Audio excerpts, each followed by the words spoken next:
This is Hwang Jang-yop, the chief architect of Juche and the ideological mastermind behind the North Korean regime. For 50 years, he held the highest posts in the state, teaching Kim Jong-il himself and constructing the most airtight dictatorship on earth. But on February 12, 1997, with just 30 minutes to spare in a Beijing hotel, he is about to walk into a South Korean consulate and betray it all, knowing full well that his defection will send his wife, children, and 500 associates into the very prison camps he helped legitimize. What horrifying truth did he witness inside his own creation that was worse than sacrificing his entire bloodline? And how exactly did the regime exact its revenge on the family he left behind? The story begins in 1923. The Japanese Empire runs the peninsula. Authorities rewrite identities. To understand why self-reliance later becomes a sacred concept, start here. Picture a boy watching his homeland treated as borrowed property. He studies. By 1942, he travels to Tokyo to study law. He observes how an empire drafts rules. Then, the empire falls. The peninsula splits. In the north, a new leadership takes root. Hwang joins the ruling party in 1946. By 1949, the state sends him to Moscow for filtration. When he returns, he rises swiftly. He becomes president of the premier state university. His duty is to teach the state how to speak. Force can seize territory, but only narratives sustain it. In the late 1950s, Hwang finds utility in a single phrase: Juche. He takes a vague sentiment of independence and turns it into a sharp doctrine: economic self-sufficiency, military self-defense. But the design carries a fatal flaw. Citizens cannot interpret the text themselves. Someone must act as the living dictionary. Hwang builds a theory where the leader operates as the brain and the nation functions as the body. Questioning the leader becomes questioning the nation. Disagreement becomes infection. Collective accountability becomes the required medicine. In 1994, the patriarch passes away. The son inherits the state. The successor rules like a man expecting betrayal. He works at night. Hwang describes the new leader with clinical precision: deeply egoistic. Ideology is a tool, and a tool in the wrong hands finds a target. The doctrine of self-reliance mutates into absolute dependence. Then, the global landscape shifts. Foreign subsidies halt. Trade freezes. The economy shatters. The nation enters a period of severe hardship. Countless citizens passed away from severe malnutrition. Hwang travels domestically and observes the collapse. He sees dark factories and barren fields. Hospital corridors sit empty. Yet, he sees loyalty surviving the hardship. A logistics officer tells him passing away from a lack of sustenance is acceptable if it serves the leadership. A human being reducing their survival instinct to a political slogan. Hwang proposes pragmatic economic adjustments. The leader refuses, fearing reform will expose the state's harsh history. Consequently, Hwang loses his leverage. He fades into non-existence. The ideology that once made him untouchable now makes him disposable.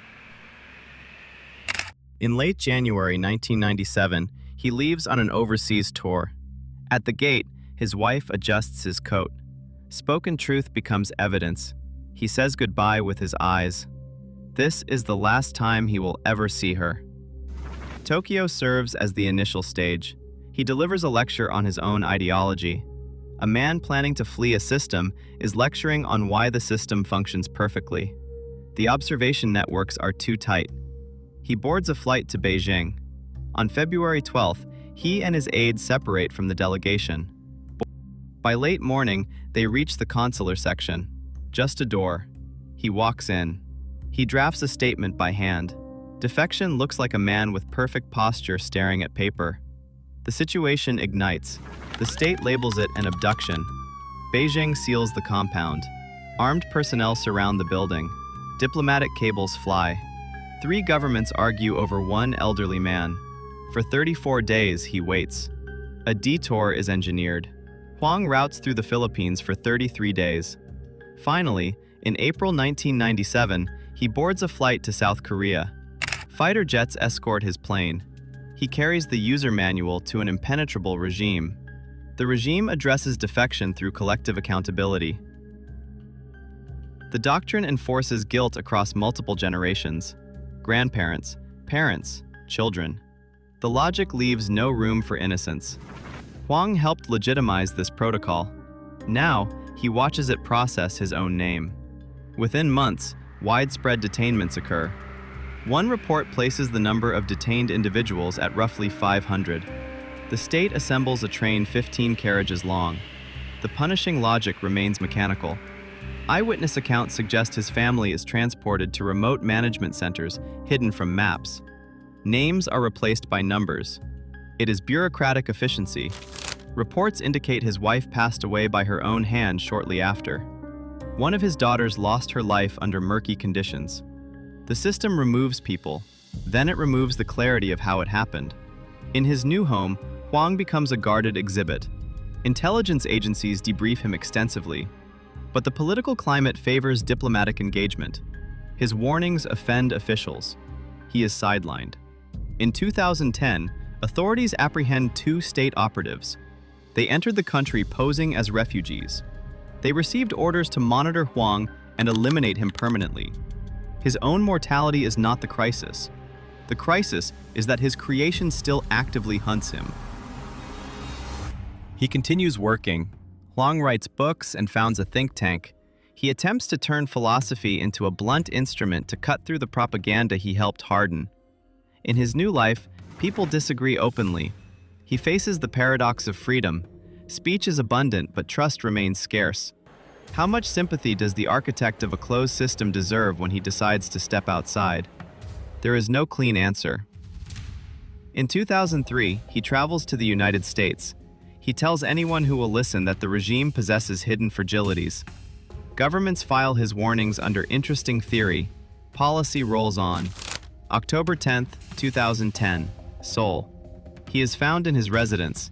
He passed away from natural causes: heart failure, no forced entry, just the quiet end of an 87-year-old body. On that exact day, history exercises its cruel sense of rhythm. The regime stages a massive military parade. A younger successor appears. The dynasty continues.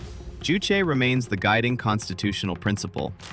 Hwang escaped the territory, but the territory never escaped what he built.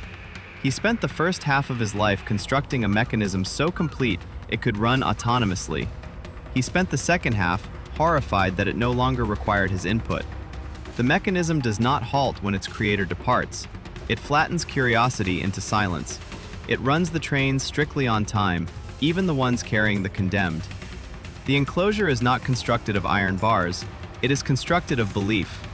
Hwang walked out. His blueprint stayed behind. Millions remain inside it. Proof that some systems do not require guards, they only require ideas. Thanks for watching. Comment your thoughts below and make sure to subscribe for more quality videos.